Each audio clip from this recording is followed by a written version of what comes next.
Bueno, la semana pasada nos quedamos en el capítulo 38 y arrancamos recién, estamos por arrancar el capítulo 39.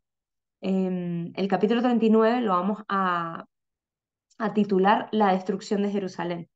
Así que finalmente, después de 39 capítulos de Jeremías avisando, profetizando que esto iba a ocurrir, eh, si esto iba a ocurrir si no se convertían. Entonces, de hecho, no se convierte, el pueblo de Israel no se convierte, y el capítulo 39 recoge estas diversas informaciones que parten de la misma fuente de Reyes. Recuérdense que lo tenemos que conectar ahora con nuestros libros históricos, y el libro que narra la destrucción de Jerusalén, la caída del templo y todo esto, es la segunda de Reyes, alrededor del capítulo 25.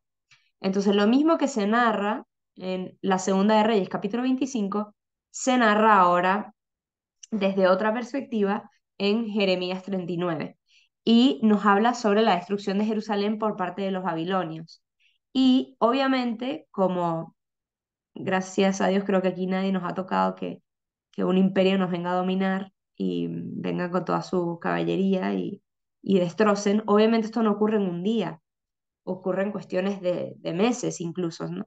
Entonces esto arranca alrededor del invierno de 1900, del 588 hasta más o menos junio, julio del 587. Estamos hablando alrededor de unos 6, 7 meses, ¿sí? Donde progresivamente van invadiendo los babilonios Jerusalén. El modo de contar esta invasión es la habitual. ¿Qué es lo primero que hacen? Lo primero que hacen es ocupar la ciudad. Luego, pues toman al rey, ¿no? Recuerden esto como el ajedrez. Hay que hacer caer al rey. Porque si haces caer al rey, haces caer al reino. Entonces toman al rey. En Reyes nos narran que le sacan los ojos al rey y se lo llevan, ¿sí? Em, pues vamos a encontrar diferentes narraciones sobre esto, ¿verdad? Entonces luego se llevan al rey y luego empieza la destrucción de todos los edificios y murallas, ¿sí?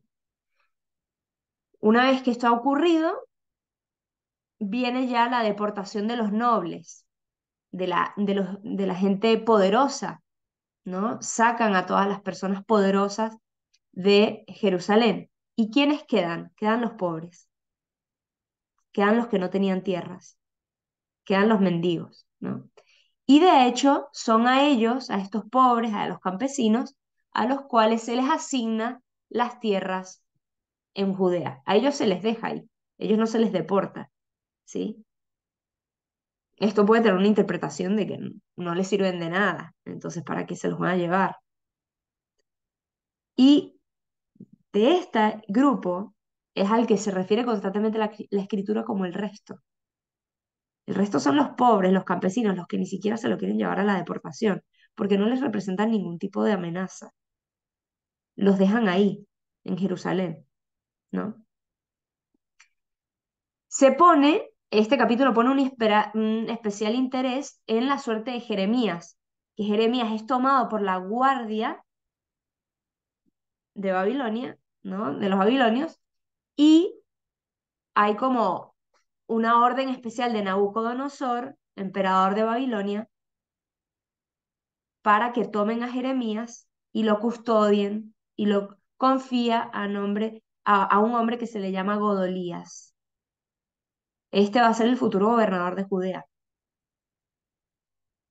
Esta atención de los babilonios hacia Jeremías nos puede parecer extraña, ¿sí?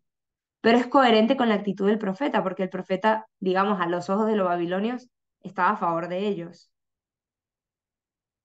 Pero Jeremías no estaba a favor de los babilonios. Jeremías estaba profetizando lo que Dios le estaba mandando profetizar. Bueno, y esto coincidía que si ellos no se convertían, los babilonios iban a triunfar. Entonces los babilonios protegen a Jeremías.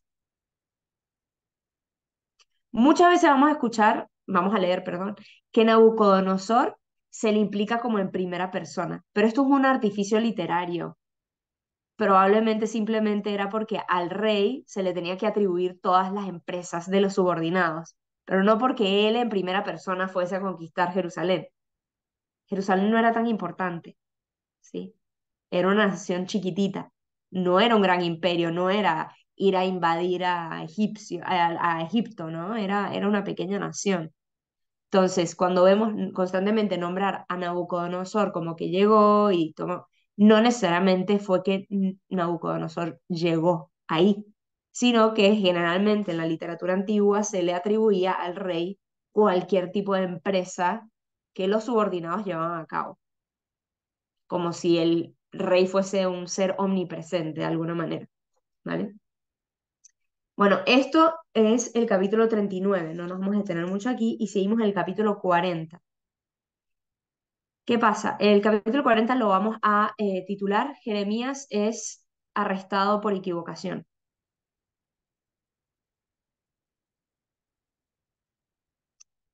Bueno, si han visto imágenes de cuando comienza la Segunda Guerra Mundial y todo el tema de cómo se llevan a los judíos en masas a los trenes o incluso cómo la gente huye, em, pues hay como un gran desconcierto en estos momentos. Hay como todo un alboroto. Entonces en ese momento no hay forma de distinguir una persona de la otra, ¿no? Hace poquito estábamos viendo una película que se llama Los Juegos de Hambre, una película antigua, bueno, antigua, o sea, no tan reciente, no sé si la han visto. Difícil, vamos, difícil de ver, pero en el fondo es una película que, que muestra una distopía, una realidad ficticia, un poco para hacer crítica de la situación actual, ¿sí? En el fondo es una película que es muy fuerte, sí se entiende el pensamiento ideológico que hay detrás. En el fondo es una crítica fuerte a lo que está sucediendo en el mundo actual. Eh, y hay una parte donde toman a uno de los que no les podían hacer nada, ¿no? Pero el guardia de turno no sabía y lo toma y lo empieza a maltratar. Eh, Perdón, empieza a maltratar al novio de la que no la podían tocar, ¿no? Y ella se pone en la mitad y uno le dice digamos, al policía de turno, tú no sabes quién es ella, o sea, como que no le puedes hacer daño, ¿no? ¿Qué pasa? Que en esos momentos así de crisis todo el mundo se mezcla con todo el mundo y eso fue lo que pasó en este momento. Jeremías acabó metido en el gentío y, eh, y lo arrestan como uno más y le ponen esposas y se los están llevando, ¿no? Entre los que estaban siendo deportados a Babilonia. ¿Y qué pasa? En eso el jefe de la guardia, que era este Godolías, al que supuestamente Nabucodonosor le había pedido perdón, el jefe de la guardia de Godolías, que Nabucodonosor le había pedido que cuidara a este Jeremías, se le acerca y le dice, como que un poco se empieza a disculpar de esta situación, ¿no? De que se lo habían llevado sin darse cuenta, y aquí nos damos cuenta. En el versículo 2 del capítulo 40 leemos, el Señor tu Dios había predicho la desgracia que ha padecido este lugar. Ha cumplido todo conforme lo había anunciado, pues pecasteis contra él y no le hicisteis caso. Ahora voy a quitarte definitivamente las cadenas de las muñecas. Si te parece, si te parece bien venir conmigo a Babilonia, puedes hacerlo, yo me ocuparé de ti. Ahora bien, si te parece mal, déjalo. Mira, ahí tienes todo el país a tu disposición. Puedes ir a donde te guste o a donde te parezca bien, ¿no? Un poco como, haz lo que quieras, ¿no? Porque en el fondo eh, Nabucodonosor había pedido esto. El discurso del jefe de la guardia es una pequeña obra maestra en la que se mezcla el miedo por el arresto involuntario del profeta y también las perspectivas religiosas de este pueblo, el respeto por la persona de Jeremías, que había predicho que esta situación iba a suceder, y el respeto o un poco superstición con respecto a este Dios que le dijo, ¿no? Y dijo, yo no me quiero meter aquí, ¿no? Era como una mezcla de miedo por diferentes condicionamientos que tenía este jefe de la guardia. Y Jeremías ahí es tratado con todo respeto y deferencia, ¿sí? La continuación del relato presenta la situación de anarquía que hay en Judá después del retiro de las tropas babilónicas. ¿Qué pasa? Se van las tropas y habían dejado simplemente a un hombre que se llamaba Godolías ahí eh, como gobernador de Judá. Entonces se va todo el mundo y ¿qué creen que va a suceder? Pues medio una revuelta de parte de los que se quedan. Los poquitos que se quedan también vuelven a alzarse, ¿sí? Perdón, no especifiqué. El título de Jeremías arrestado por equivocación es del capítulo 40 del 1 al 6, ¿sí? Luego el capítulo 40 del versículo 7 al capítulo 41 hasta el versículo 18, que sería otro apartado, es el gobierno y muerte de Godolías, ¿sí? ¿Qué pasa? Em, el pueblo se empieza a intentar a reorganizar, ¿no? Bajo este Godolías, que es un babilonio. ¿Sí? Reconoce que la de segunda deportación ya no ponen a ningún hebreo, aunque esté a favor del... Ya, es que de hecho ya no existe esa nación. Esa nación es destruida y por lo tanto no existe, ya es, ponen directamente un Babilonio, ya es territorio de Babilonia. Lo ponen a este Godolías, ¿sí? Em, y este hombre era de noble carácter, tenía buenas dotes de gobierno, de hecho, les da unas palabras como para favorecer, les da los terrenos a los campesinos, o sea, es buena onda, pues, por decirlo de alguna manera, este Godolías. Pero ¿qué pasa? Que había una esperanza basada en quizás el exceso de seguridad de saberse pueblo de Dios, el exceso de seguridad, pero la seguridad no puesta como confianza en Dios, sino como pretensión del típico hijo, yo soy hijo de papi y papi va a salir por mí. De hecho, el otro día fue muy gracioso porque eh, nos estaban contando que hay un chico que es hijo del gobernador de no sé qué estado en México, ¿no? Y entonces que un día lo meten preso. Bueno, de hecho, este chico, esto fue hace muchos años, este chico hoy es sacerdote, pero este chico lo metieron preso en su momento, ¿no? Y entonces, cuando lo meten preso, le van a hacer pasar ahí la noche, él le dice al policía, le dice, tú no sabes quién es mi papá, tú no tienes ni idea quién es mi papá. Y entonces llaman al papá, tal, y el papá le manda a decir, dígale a mi hijo que él también se olvidó quién es su papá y que iba a pasar la noche. Ahí lo dejó, ¿no? Ahí lo dejó tranquilito, como que no, ¿no? Y le dio su buena sacudida y su buena enseñanza de, bueno, este es el tipo de seguridad que tenía el pueblo de Israel, esta seguridad pretenciosa de creerse mejor, ¿no? Entonces, en el fondo estaban esperando, ellos seguían esperando la liberación de Babilonia, estaban como un poco pretenciosos. Y por eso ven a Godolías con animadversión, o sea, como que no lo quieren, ¿no? Godolías intenta poner el orden y las bandas rebeldes se le oponen y lo terminan matando, ¿no? ¿Qué pasa? Que luego empiezan como bandas rivales, pero medio a modo de barbarie, ¿no? A modo de arrancarse la cabeza y sobrevivir como puedan, ¿no? Em, y Perdón, las María, expectativas, perdón, Luis, si no, las bandas, apagaste el micrófono. sí, las bandas rebeldes, me habéis dicho que quedó la gente pobre y ellos se rebelaron y hicieron bandas los pobres. Así es, así es. Hicieron algunos, se rebelaron, no estamos hablando de todos, algunos de los que quedaron se rebelaron. Podemos suponer que no todos eran campesinos y pobres, habría alguno de la clase media, poquitos, pero habrían, ¿no? Pues tampoco podían haber sacado a todo el mundo, pero lo que sí sacaron fue a toda la clase alta. Y a la clase más que alta en cuestión socioeconómica era una Sí. cuestión de poder, ¿no? Los que tenían poder, los que tenían instrucción, los que tenían Sí, educación. sí, A sí, estos sí, los me queda sacan, claro. ¿perdón? No, sí, me queda claro. Lo que me llamó la atención es que vos dijiste como que Godolías encima lo querían. O sea, o sea que medio que ahí saltó algo con el domingo 7, una oveja negra apareció, ahí, bueno, no importa. No, Está bien. a Godolías no lo Y mejor querían. que Yo lo Boaz. que dije es que Godolías era bueno, que Godolías no era malo, pero no, no por eso lo querían, ¿no? Jesús era muy bueno y no lo querían, pero Está Godolías bien. era un bueno, pero no lo querían porque ellos seguían esperando la liberación absoluta de Babilonia, y cosa que no venía. Entonces era como, se levantaron, armaron tropas y lo mataron, pero esto como tropas, no, no armaron tropas, era una banda de rivales, una bandilla ahí que vaya a atacar. Eh, y en eso las expectativas, poco a poco, de los que quedaron en Israel se vieron truncadas, ¿no? Y de hecho los sicarios un poco instauraron un régimen de terror, ¿no? O sea, se empieza a instaurar como un momento de caos, un momento caótico, ¿no? En Jerusalén.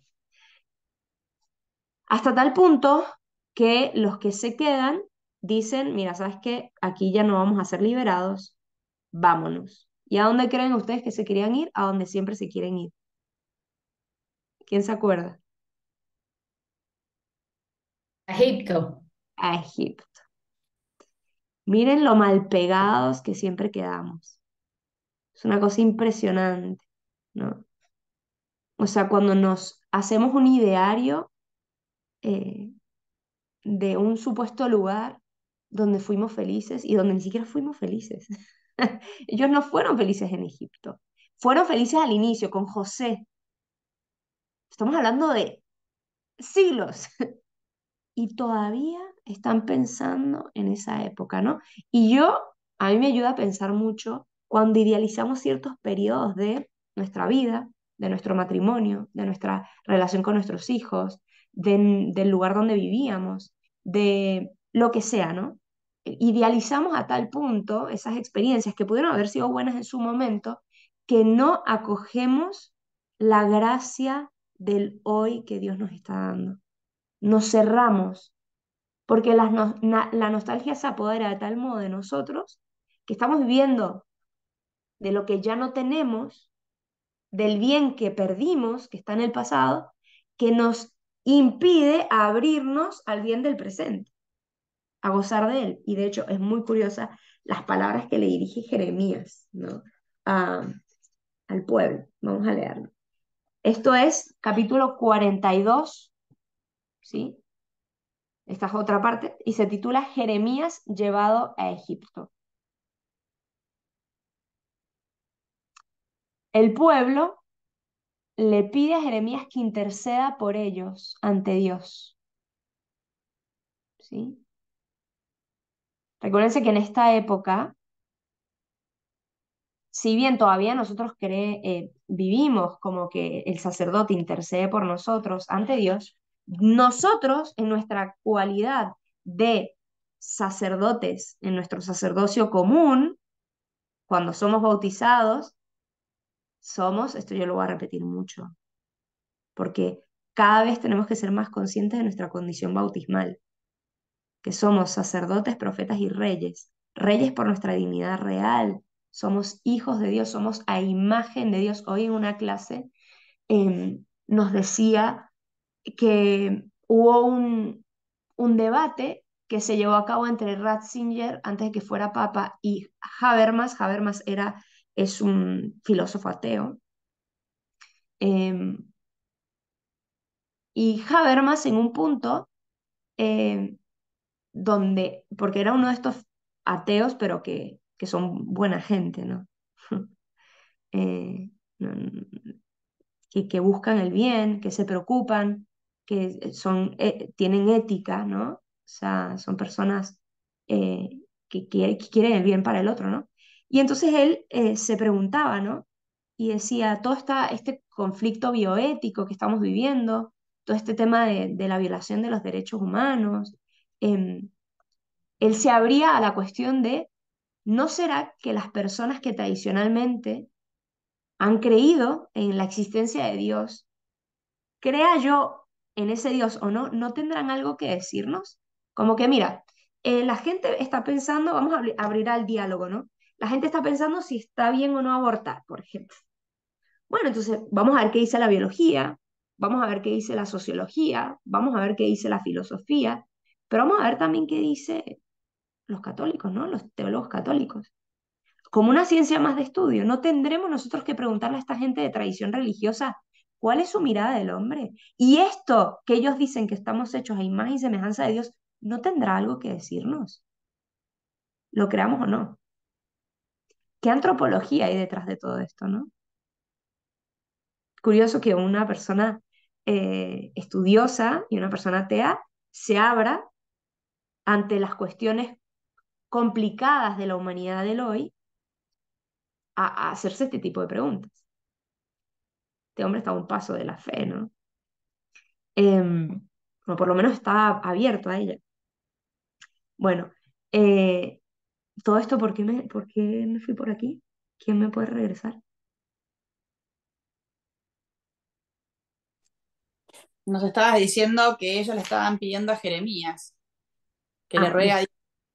Bien, que como nosotros creemos en esto de la imagen, de quiénes somos nosotros, ¿no? De nuestra dignidad real, de nuestro ser imagen y semejanza de Dios, nuestro ser profetas y por lo tanto estar llamados a proclamar el evangelio que creemos. De hecho, cuando nosotros estamos en la misa, nos signamos, ¿no? La frente. Señor, hazme comprender, hazme proclamar y hazme guardar en el corazón esto que estoy a punto de escuchar y que me pongo de pie. ¿Para qué? Para acoger, para estar atenta, para que todo mi cuerpo esté para recibirlo, ¿no?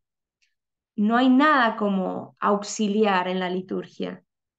No hay nada como simplemente decorativo. Todo tiene una simbología y nosotros como laicos bautizados estamos invitados y en cierta forma obligados por deber a enterarnos por qué hacemos estas cosas y no automatizarlas simplemente. Bueno, me pongo de pie, ahora me siento, ahora me arrodillo como un ateo que va a misa y le sigue al cristiano que se pone de pie. O sea, hacemos igual, estamos autómatas. No sabemos por qué nos ponemos de pie, por qué nos arrodillamos, por qué hacemos esto, por qué hacemos lo otro, por qué nos signamos. Pidámosle a nuestros pastores que nos enseñen o vayamos y estudiémoslo, ¿no? Porque la liturgia es un momento riquísimo para enterarnos de lo que está sucediendo y para vivir activamente nuestra fe.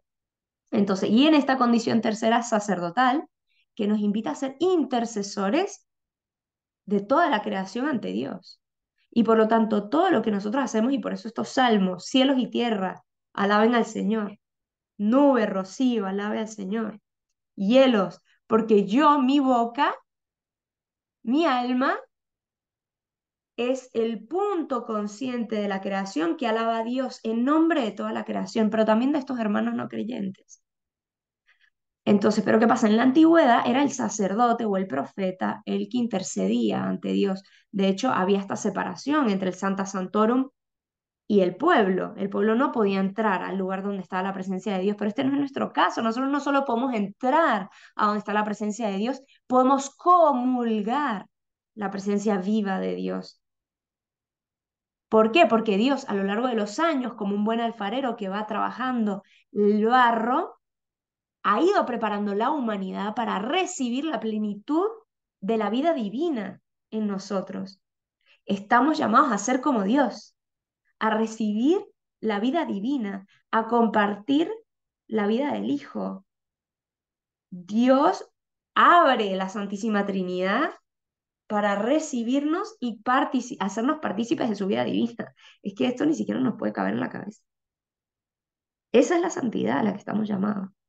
Y no como a ver si la alcanzas, a ver si te la mereces, sino como un don gratuito de su gracia, que lo único que tenemos que hacer nosotros es recibirla, porque efectivamente nada podemos hacer para merecerla. Nada. Aus. Hay que hacerle las correcciones a los antiguos catequistas, ¿verdad que sí? Mm. Dime. ¿Y por qué será entonces que nos cuesta tanto recibirla? Mira, pueden haber muchas respuestas, hay muchos condicionamientos. Primero, y no lo considero secundario, es la forma en que hemos sido catequizados. Hemos sido catequizados de una manera, em, nada, demasiado humana y muy poco divina, ¿no? Demasiado como formalista y desvirtuando la imagen de Dios, porque si vamos a los padres de la iglesia, yo ahorita que de nuevo estoy estudiando a los padres, cada vez que estudio a los padres de la iglesia los primeritos, los del siglo primero, segundo, tercero, cuarto, los que estaban ahí cerquita de Jesús, cerquita, tienen unos escritos místicos, preciosos, de lo que era la relación con Dios. Luego, a causa de, bueno, de cómo fue avanzando el mundo, de la filosofía reinante, de tantas cosas, fuimos perdiendo un poquito como nos fuimos polarizando hacia las diferentes como críticas que venían contra la iglesia, ¿no? Entonces es lo típico de la historia, ¿no? Demasiado sentimiento, entonces hay que volvernos demasiado racional, entonces vamos al romanticismo, ¿no? Igual lo que pasa en la historia de la filosofía, en la historia de las ideas, en la historia del mundo, nos vamos como haciendo pendulazos. Bueno, la iglesia es parte de esa historia, ¿no? Y luego aparte por nuestra configuración, el pecado original, ¿no? El pecado original nos cierra esto, nos consideramos que no somos dignos de esto, y porque fíjate que no solo la experiencia divina, la experiencia humana, generalmente nos cuesta recibir, nos cuesta, sí, nos gusta mucho dar, nos Como hace los sentir chicos, bien. yo solito. Pero fíjate que un bebé, por eso los niños niñitos, chiquititos, los bebecitos son, son pura receptividad, no pueden hacer nada por sí mismos. Por Sí, eso un pero cuando bebecito, empiezan a ¿no? querer hacer solos y te dicen yo solito, ¿viste? El Por ahí pecado va. original va haciendo espacio en ellos, ¿no? Va haciendo espacio en ellos. Pero es muy bonito contemplar un bebé recién nacido, es pura receptividad, no puede hacer nada por sí mismo y de hecho es de las pocas em, criaturas que son así. O sea, el caballito nace y ya está corriendo. Pero por eso los primeros filósofos lo que hacían era observar la experiencia humana. Cuando nosotros nos detenemos a observar la experiencia humana, de hecho, acabamos de ver un documental muy interesante, salió hace mucho tiempo, en el 2008, se llama The Human Experience, no sé si la han visto. Eh, es muy bonito, es tal cual, los chicos que quieren y necesitan hacer experiencia de lo humano, ¿qué es lo propiamente humano? Y hoy, que lo humano está siendo desfigurado, no solo estamos hablando de que así está siendo desfigurado lo sexual o lo genético, sino el hombre. ¿Qué es el hombre? Hay gente que ahora se siente perro. No estamos a un paso de esto. Todavía nos causa un poco de asombro y hasta de risa, ¿no? Pero en el fondo hay gente que auténticamente lo cree. Eh, ¿Qué es lo auténticamente humano? En este documental, nos mostraba a una señora que era mendigo, que estaba en la calle, que vivía en situación de calle, y decía que un día de lluvia, un día de invierno, veía muchísima gente a su alrededor, todo el mundo con teléfono hablando y diciendo, yo me encargo de este perrito, porque había muchos perritos en la calle, yo me encargo de este, me lo llevo a mi casa, me lo llevo a mi casa, yo lo ayudo, me lo voy a llevar, y todos se llevaron a los perritos y ella se quedó ahí, ¿no? Y le decía al que lo estaba grabando, tú eres mi hermano, yo soy judía y a mí mi rabino me enseñó, tú eres mi hermano, yo soy tu hermana. Y cuando tu hermano la está pasando mal, tú te haces cargo de tu hermano. ¿Por qué me llevo al perrito? ¿Qué es lo propiamente humano? Y no, ojo, no es que yo tenga nada en contra de los perros, al contrario, son creaciones de Dios, pero no son imagen y semejanza de Dios. Hay una dignidad diversa en el hombre que en el perrito. Y no podemos desdibujar esto, no nos podemos olvidar de esto, ¿no? Pero bueno, todo esto para decir que Jeremías le pide al pueblo, intercede ante Dios por nosotros, ¿no? Luego Cristo nos va a decir que ahora habrán adoradoras en espíritu y en verdad, que ya el velo se rompe con la venida de Cristo, el velo del templo se rompe, esa división entre lo divino y lo profano, esa división entre el cielo y la tierra se divide porque Cristo se encarna, Dios rompe esa división entre lo divino y lo humano y todo lo humano lo diviniza y por lo tanto el baile, el gozo, la celebración es divino. Dios se encarna, rompe el velo del templo entre lo sagrado y lo profano. Ya no hay profano, porque Dios se ha encarnado. Dios rompió ese velo. Y entonces por eso nosotros ahora, cuando estoy estudiando, cuando estoy trabajando, cuando estoy dando pecho a mi hijo, cuando estoy atendiendo a un enfermo, es una acción divina que puede ser ofrecida a Dios. Puede ser elevada a Dios. Bien, entonces el pueblo le dice, intercede ante Dios y pídele y dile que suplica por nosotros, ¿no? Vamos a leerlo. Dice el capítulo 42, versículo 2. Acepta nuestra súplica y reza al Señor tu Dios por nosotros y por todo este resto, pues quedamos muy pocos de tantos que éramos, como bien puedes ver.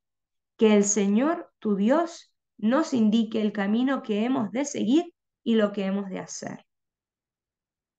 Y Jeremías dice, bueno, yo estoy de acuerdo, voy a rezar por ustedes. Estamos hablando de que Jeremías estaba ungido con la paciencia de Dios. Yo les hubiese dicho, mira, ¿sabes qué? Llevo 20 años diciéndote lo mismo. Ahora vete tú a rezarle no sé a quién, amigo. O sea, déjame a mí en paz. Pero Jeremías estaba ungido con la paciencia de Dios y dice, está bien, voy a volver a interceder por ustedes, ¿no? Cuando perdamos la paciencia de algún familiar que no se convierte, vayamos a Jeremías, ¿no? El bendito con una paciencia divina. Bueno, el punto es que luego él intercede, pasan 10 días y les viene y les revela al pueblo lo que han de hacer. ¿Y qué les dicen? Se tienen que quedar aquí, en Babilonia. Si se quedan, no les va a pasar nada malo, porque ellos se querían ir a Egipto, recuérdense, a esa experiencia antigua, maravillosa, o al menos a la porquería conocida, ¿no? A las cebollas de Egipto. Sino al bien maravilloso que me acuerdo, por lo menos a la porquería, ¿no? Más vale viejo conocido, ¿no? Ah, bueno, más vale, ¿no? Al menos, nosotros nos conformamos con lo mediocre, con lo pobre, y Dios nos quiere dar la participación en la vida divina. Bueno, no importa, yo me conformo con que el viernes la paso bien, me echo unos palitos, estoy con mis amigos, se me olvidan los problemas, y bueno, llega el lunes y bueno, vuelvo a ir a trabajar y el viernes vuelvo unos palitos, me los echo, me olvido de mis problemas, me conformo con el estiércol. Es como esa parábola, ¿no? Que el rey va a venir, el rey va a venir, el rey va a venir, el mendigo está esperando y llega el rey y le dice, pídeme lo que quieras, y le dice, dame un quintal de estiércol para mis tierras. Le podías pedir lo que querías al rey. Está dispuesto a darte lo que tú querías y te dio y tú pediste un quintal de estiércol. Es que no tenemos ni idea, no se nos puede ocurrir lo que Dios nos tiene preparado. Y nosotros, bueno. Y entonces Él les dice, bueno, quédense aquí, no se vayan y demás. Y tranquilos, porque Dios les manda a decir que Él está con ustedes. De hecho, en el versículo 11 lo dice. No teman al rey de Babilonia, como hacen ahora. No lo teman. Yo estoy con ustedes para salvarlos y librarlos de su mano. ¿No? ¿Y qué creen que pasa? Ya lo saben, porque esto es como un repeat, ¿no? Y lo saben no solo porque nos hemos estado leyendo la Biblia, sino porque nos conocemos y nos pasa lo mismo a nosotros. ¿Y qué hace? Pues no le entienden a Jeremías. Hasta tal punto no le entienden que lo que ellos ven es que el castigo no ha venido, o sea, por Dios, sino porque ellos han dejado de ofrecer sacrificios a los ídolos. Y dicen, ¿sabes qué? No te creemos. Lo dice más adelante, ¿no? Dice, bueno, aquí les explica todo esto, ¿no? De quédense acá, no se vayan. em,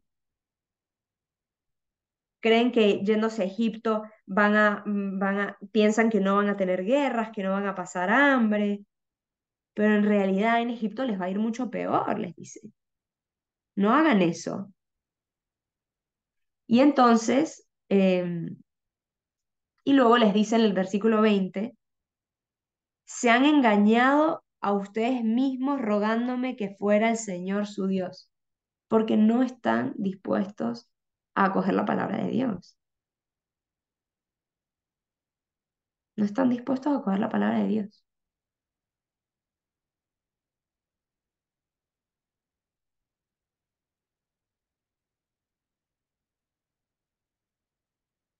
Entonces, en este caso, el papel de Jeremías como intercesor a favor del pueblo y mediador de la palabra de Dios es central en estos escritos, ¿no?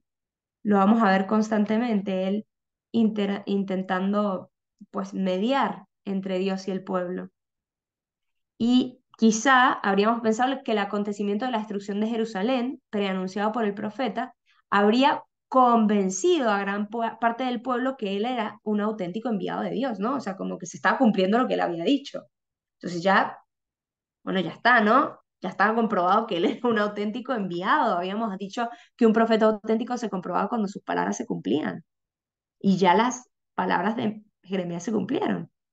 Pero se siguen manifestando resistencias en contra del mensaje que Jeremías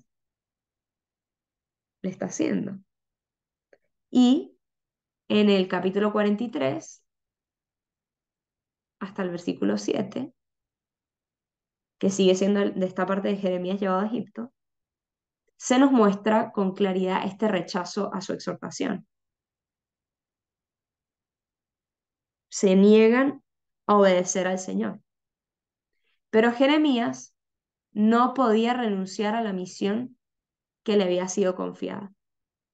Así que fue llevado a la fuerza a Egipto. Y en Egipto les vuelve a repetir la convicción de que mantenerse sumisos a Babilonia era la mejor opción. Y no solo se los dice, sino que se los muestra a través de un gesto simbólico. Recuérdense que Jeremías utiliza mucho estos gestos simbólicos. Y toma unas piedras y las entierra. Las entierra en un lugar ahí en Egipto. Y lo que representaba es que ahí iba a ser la base del trono de Babilonia. O sea que hasta Egipto iba a llegar a Babilonia y los iban a derrocar, ¿no? El capítulo 44 al 45 son los últimos oráculos del profeta y el oráculo de consolación a Baruc. Los últimos oráculos del profeta y el oráculo de consolación de Baruc. Entonces, en Egipto, cuando llegan, ya hay una colonia de hebreos en una zona que se llama Elefantina, pero los nuevos llegados se dispersaron por todo el delta, sobre todo alrededor del delta del Nilo.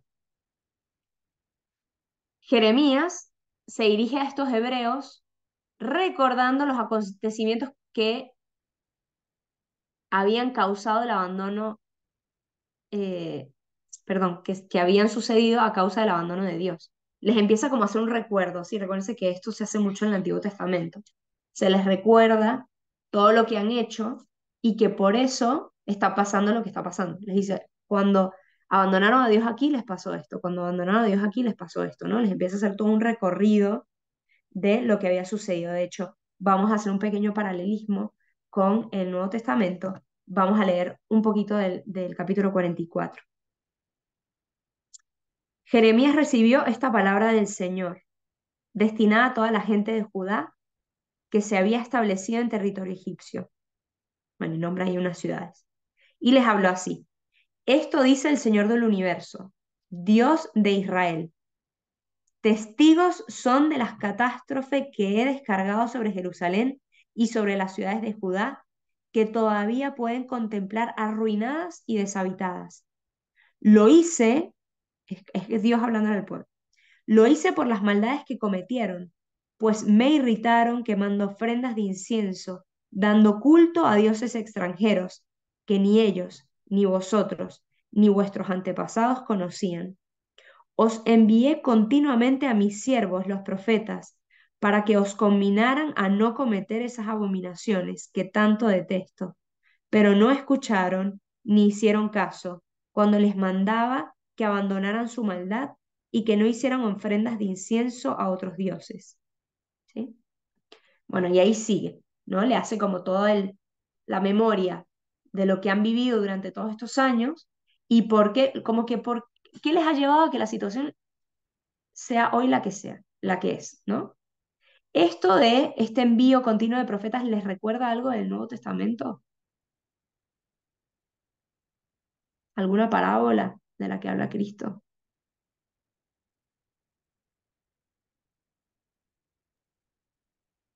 De lo de la viña, cuando manda. Bien, la de los viñadores homicidas, ¿no? Que esta viña, que el dueño se va y luego empiezan, el dueño les manda, ¿no? A servidores para cobrarles lo que la viña había producido. Y cuando ven que esta gente llega, ¿qué hacen con ellos? Los matan. Los va matando hasta que por último manda a quién? A Al su hijo. hijo. Exactamente. Bueno, esta parábola de los viñadores homicidas aparece nada más y nada menos que en los tres evangelios sinópticos, en Mateo, en Marcos y en Lucas. ¿Cómo explicarles?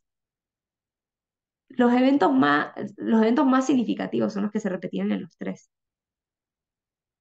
¿sí? Entonces, este tema del envío de los profetas, y de hecho luego Jesús lo retoma en esta conversación que tiene con los profetas de con los discípulos de Maús, y les recuerda toda la historia y los profetas, ¿no? No es algo secundario. Entonces, cuando Jeremías está en Egipto, les está recordando todos los acontecimientos de los últimos años, todas las catástrofes que se han venido una tras otra a causa del abandono de Dios. Y estas palabras, aquí me había confundido de capítulo, y aquí estas palabras son interpretadas de modo diferente. Y de hecho le dicen, no te creemos, no te vamos a hacer caso, porque en realidad todo lo que nos está pasando porque no hemos dado incienso a nuestros ídolos. No hemos ofrecido sacrificio a nuestros ídolos, ¿no? Y es, pues, lo que pasa ahora, ¿no? O sea, parecería casi ingenuo decir que todas las catástrofes que se están viniendo en la humanidad es por causa del pecado del hombre. No, no, no, espérate. Es calentamiento global, es cualquier razón, ¿eh? Vamos a dar cualquier razón científica, mucho más elaborada, parecería como mucho más sabia que poner una causa espiritual, teológica, ¿no? De hecho, fue un atrevimiento. El padre Fortea lo hizo cuando fue la pandemia. Sacó un video diciendo que la pandemia era causa de todos los pecados del mundo, que venía esta situación a hacer un llamado al alta de parte de Dios, como, ojo, ¿no? Y esto es como, hoy es interpretado como una espiritualización, pero un poco le pasa lo mismo a estos, ¿no? Como que no, no, no, lo que nos está pasando es por esto otro. De hecho, muy fuerte porque aquí en Europa lo que se valora ahora, desde hace muchos años, pero ahora quizás con más exceso y radicalización, es el tema de la razón, de la ciencia, de la tecnociencia. Entonces, los latinos que llegan aquí a España, a Europa, en cuestión de 40 días se secularizan. El proceso que a Europa le ha tardado años para secularizarse y para separar la esfera divina de la humana, que precisamente es lo que Cristo viene a romper, esa separación, y nosotros la volvemos a crear. Hay que separar lo divino de lo humano. Hay que creer que yo puedo ser plenamente feliz como ser humano sin referencia a nada de lo divino. Esta separación, como no es bien vista y tú quieres entrar en la sociedad, tú eres medio tontito si vas a misa. Eres como que de pueblos antiguos. como una persona un poco inculta, ¿no? Como que vas y haces procesiones, un poco inculta eres tú. Sí.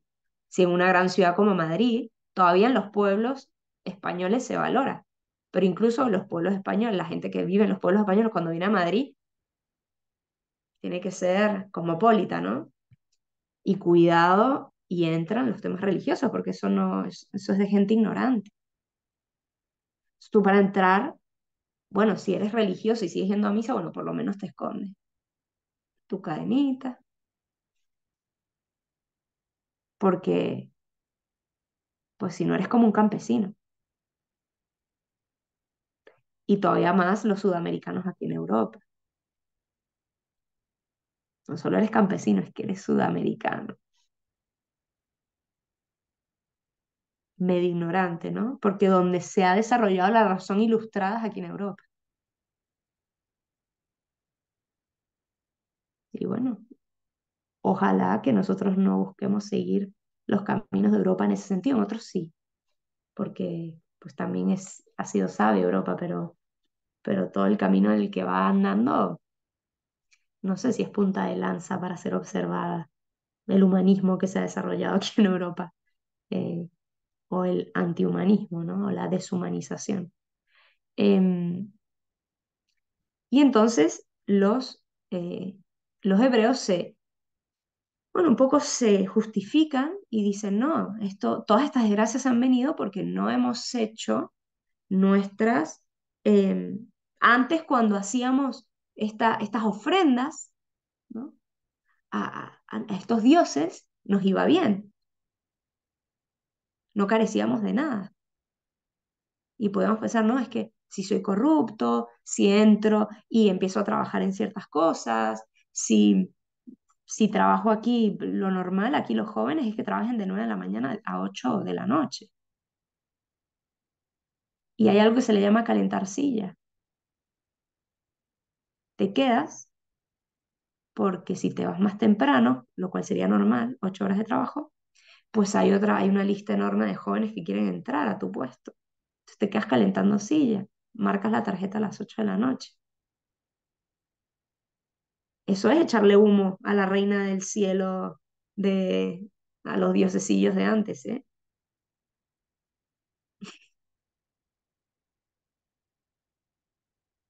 Le estoy echando humo al dinerillo que me dan porque me pagan bien, ¿eh? Me pagan bien si caliento la silla. Si trabajo y luego caliento silla.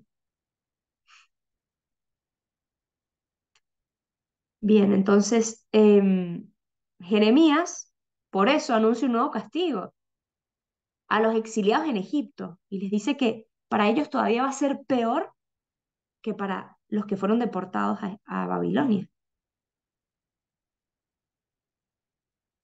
Va a ser peor el castigo que vendrá sobre los que están en Egipto por persistir en su obstinación que los que se fueron ya a Babilonia.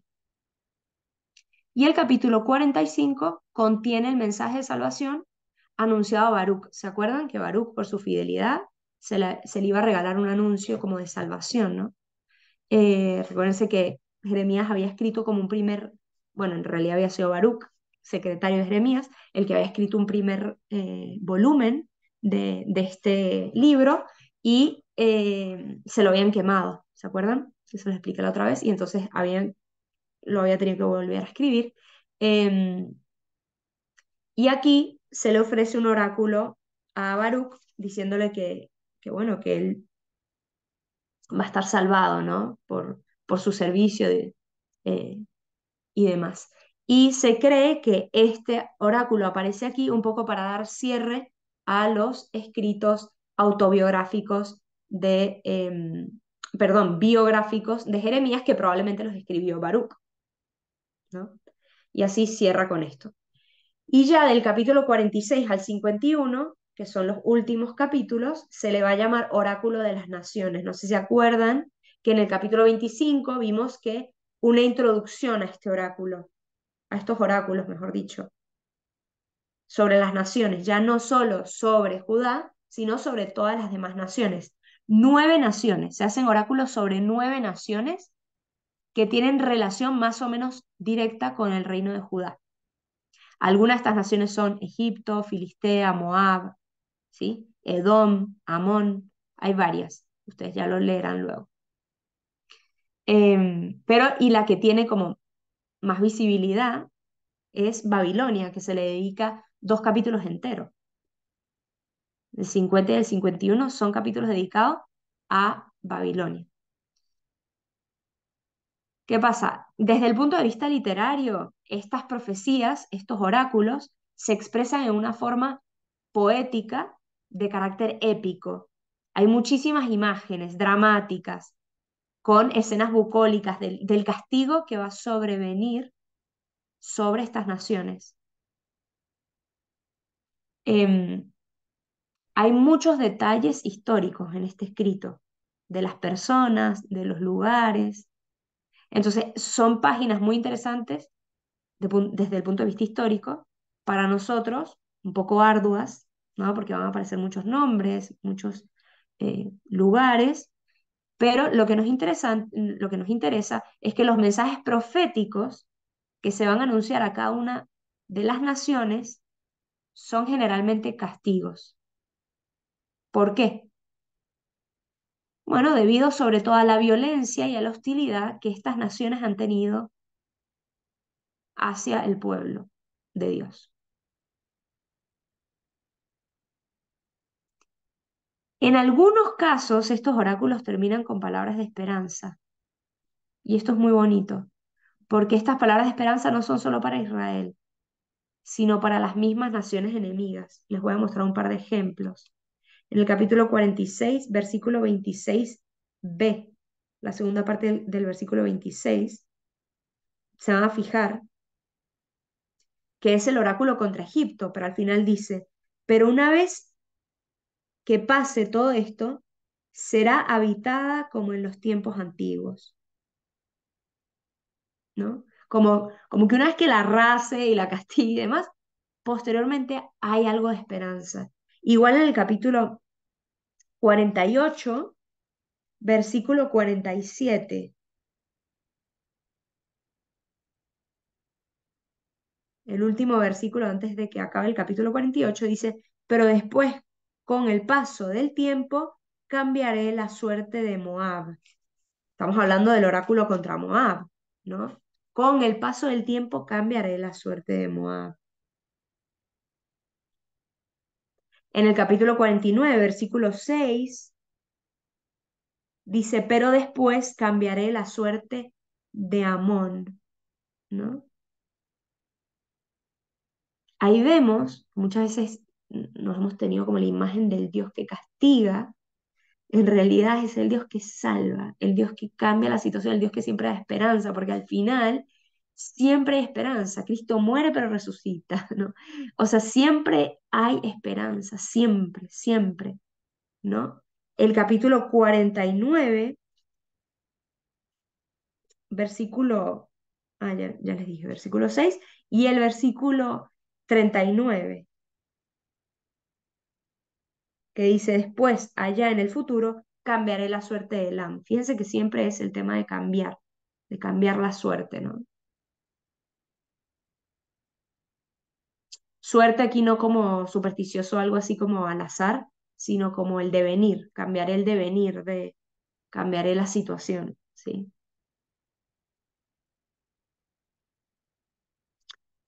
Hay un hecho muy importante en todos estos oráculos, que es que el hecho de que los profetas del pueblo de Israel se dirijan a las naciones, a las demás naciones, no solo a Judá, es decir, a otras naciones, con amenazas de castigo o promesas de esperanza, resalta un aspecto importante de la fe del pueblo de Israel. Y es que el pueblo de Israel tenía la clara conciencia de que su Dios es el único Dios. Es su Dios, pero es el mismo Dios, es el único. Entonces es el Señor de todos los pueblos, es el que guía a todas las naciones, con palabras de esperanza o con palabras que condenan los pecados.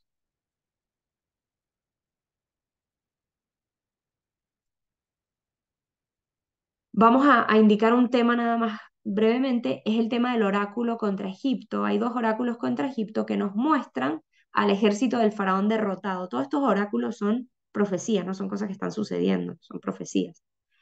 Muestran el ejército del faraón derrotado y huyendo ante el furor de sus enemigos. ¿Qué es lo que estaba buscando indicar? Que Egipto no era el pueblo adecuado para establecer alianzas. Egipto siempre era el pueblo con el que Judá quería establecer alianza, porque era como un imperio poderosísimo. ¿Por qué? Porque esa alianza les comportaba necesariamente la difusión de la idolatría, porque el pueblo egipcio era idólatra, era politeísta. Y luego otros oráculos nos muestran que Dios no deja impune los pecados de las naciones, aunque sean naciones lejanas, porque Él es el Señor de todos los pueblos. Él es el Señor de todos los pueblos. El último oráculo, que es contra Babilonia, pueblo que hasta ese momento era como señal de ser instrumento de Dios para castigar los pecados del pueblo y para conseguir la conversión del pueblo, ahora nos presenta un cuadro totalmente diferente. También Babilonia sería castigada por excederse en su misión, porque había destruido el templo de Dios, o sea, había actuado con soberbia, ¿no? Y no había reconocido el dominio del Señor. Entonces, ellos también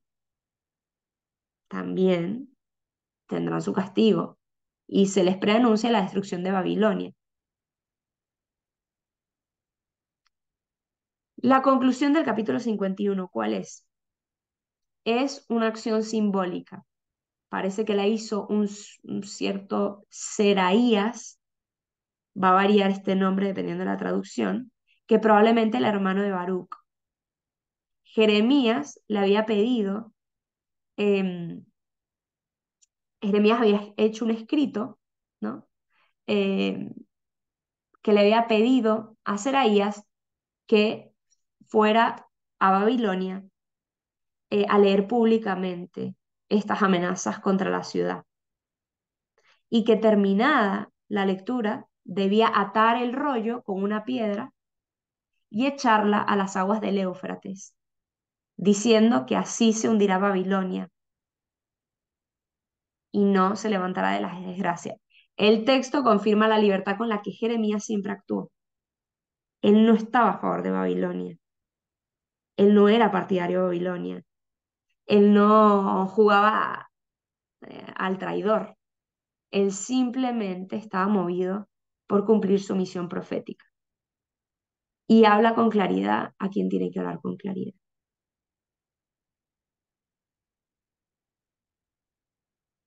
No es que toma partido, es como, entiéndase, una prefiguración de Jesús. Porque Jesús no es que está a favor de los pecadores y no de los fariseos. Al pecador le habla como le tiene que hablar y al fariseo también. Que nos pareciera que es más duro con los fariseos. Y sí, quizás porque tienen más que convertir. Se tienen que convertir más. Pero no porque Él no nos ame a todos, ¿no? Me perdonen que me alargue un minuto, pero ya para terminar con esto, capítulo 52 es el apéndice histórico sobre la caída de Jerusalén. Y este capítulo narra brevemente la caída de Jerusalén y concluye con la noticia de la liberación del rey de Judá, que si bien lo liberaron de la cárcel, permaneció en el exilio hasta su muerte. Este relato que se nos pone al final de la obra, esta liberación del rey, que en este caso era el rey Joaquín, el rey de Judá, que estaba en Babilonia, este relato, situado al final de la obra, primero nos muestra la plena realización de las profecías de Jeremías contra Jerusalén y Judá, que es que definitivamente fueron deportados a Babilonia, pero también nos muestra la esperanza que el profeta siempre infundió en su pueblo, que a pesar del castigo, Dios no lo abandona jamás. Y esto se nos muestra en la señal concreta de la liberación del rey Joaquín, como una señal de esperanza de lo que habría de venir después, ¿no? Después. Bueno, con esto acabamos oficialmente, Jeremías, en realidad no, casi oficialmente. Terminamos ya, pero nos quedan dos cosas, ¿no? Bueno, lo más importante que es el mensaje teológico y también un poco ver después de haber leído, nosotros vimos la personalidad de Jeremías antes de haber leído el libro, pero ahora después de haberlo leído y un poco después de haberlo visto completo, volver a hacer como un repaso de quién era este personaje Jeremías, por lo menos los rasgos de su personalidad, y luego el mensaje teológico, y ya con esto acabamos. Ahora recuerden que estamos en el corpus jeremiano y todavía nos quedan Lamentaciones y Baruch, así que todavía queda por ver Jeremías y en su encuadre, pero ya acabaríamos propiamente con el profeta. Bueno, abro a preguntas.